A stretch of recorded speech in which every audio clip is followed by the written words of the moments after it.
guys, hello, hi.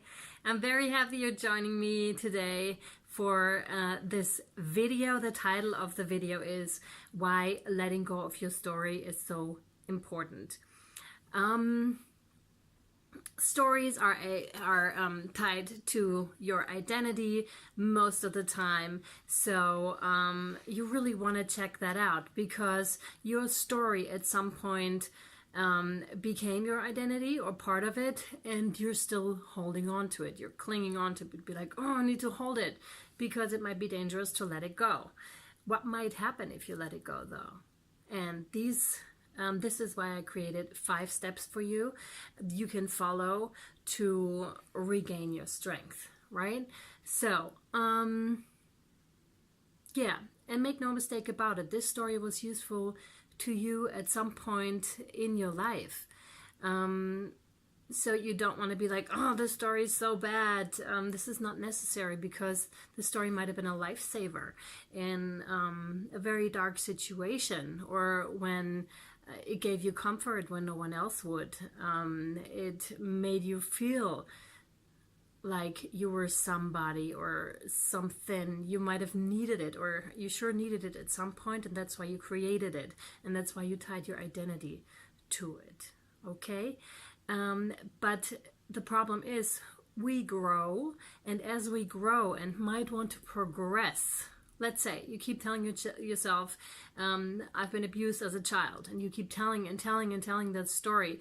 By telling yourself, you will relive that story all the time again. And if you just want to let it go and let it rest and be peaceful about it and just put it where it belongs, in the past, and start something new, like a new cycle, then it's critical to let go of that story and to not tie your identity to that story, okay?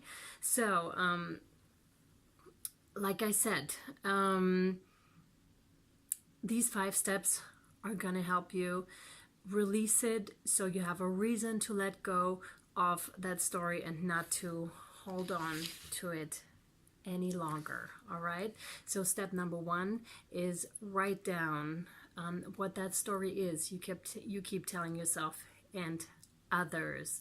Write it down in detail as well, so you really get it on the table, so your brain can actually start working with it. Because once it's hidden and you don't have a focus on it, your brain is not going to start to work on it. It's much like when you're getting pregnant, let's say. All of a sudden you see pregnant women everywhere, or you buy a new car, you'll see that same model, that same color everywhere. The reason for it being, it's got something to do with a reticular activating system, I think it's called, in the brain, because it will focus on what you put your focus on. This is why writing stuff down is so important too, because your brain will start to work on that itself, and the rest is for God and the universe to work on and to help you practice with that. So yes, that's what I'm meaning to say. So this alone, the writing down process, will trigger healing already. So step number 1, write down the story you keep telling yourself and others. Step number 2, why is this story still beneficial to you? This is a very interesting one, because you need to be really honest here with yourself. Again, like I said in the other video, brutally honest, because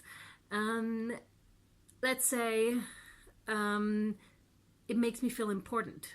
Like, telling my story makes me feel important. Telling my story makes me feel like I belong. Telling my story makes me feel like I am someone or something, because this is the only thing I am at the moment. For example, this is very dramatic, but in my case, it was definitely true. Definitely true. When you don't know who you are and what you are, this story becomes truly your lifesaver, and it will carry you through a long period of time until it serves you no longer. And letting go is it's not that easy. And to put a little disclaimer here, Please, if you need help from a medical professional, like psychological professional, please reach out and get that help. It is so good to get that help if you get stuck, because otherwise you'll just keep repeating those cycles and not getting out yourself when you really need to. Okay, well, yeah, so step number 2, why is your story beneficial to you? Step number 3, I was like, I still have troubles with the 3. 3, how is your identity tied to your story? Like, how much of your identity is actually in that story, in that little lifesaver, that life-saving ring of yours? How much is still in there?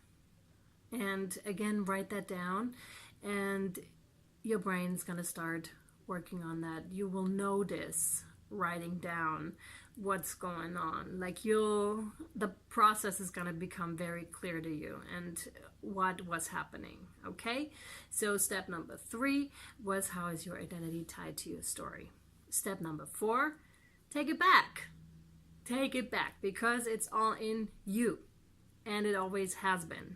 It's just a projection that happened. You projected your identity or parts of your identity onto that story. So switch the projector off. Take it back. Really take those parts back. You can actually be like, I'm going to get that, and I'm going to get that, and I'm going to get that. Get physical about it, because the physical act of it really does something to you. It's much more than just thinking it, saying it. Really, you can, for example, take little post-its, write down which part of your identity are projected onto it, and take them back and stick them onto yourself or something. So you really physically take them back and feel the feeling when you do this. This can be quite powerful. All right. So, and allow for the whole process, by the way, to just take its time and unfold itself. That's very important. And be kind to yourself and be patient with yourself. Yeah, that's that. Step number 5 is write down why you love yourself. Very good one. This is a treat, you guys. A real treat. If you're not that far yet, where you can't write down why you love yourself, write down something that you did this week, today, or a month ago that you liked about yourself. For example, you held open the door for someone, or you stood up when an elderly person came in onto the bus and you just made room for them to sit down. This is a kindness from you, and this is something you can like about yourself. Yeah? All right. So this is an empowerment exercise that is really, really beneficial for you. I recommend that you practice that one in particular every day. I know it needs some discipline, and it also needs some getting used to, but this is very, very powerful stuff, because it will totally bring you back into your own power and show you, wow, I did this, I did that, that's awesome, I love myself for doing this. And again, your brain will work with you and provide you with what you need so you can do more of that. All right, and that's why you can write it down every day, because you're focusing on it, fully focusing, like laser focus. Be like, I want this. Okay, so that's really important. So you can regain your power and fully stand in your strength and be authentic and have that really good, yummy, yummy, yummy self-love. Okay, so I hope these 5 steps were helpful to you.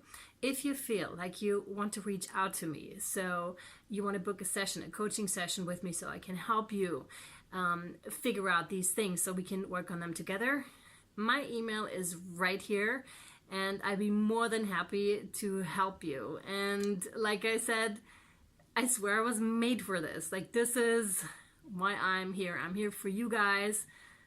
Just send me an email. All right? I hope this was helpful to you. Yeah, and you guys have a great day. Bye-bye.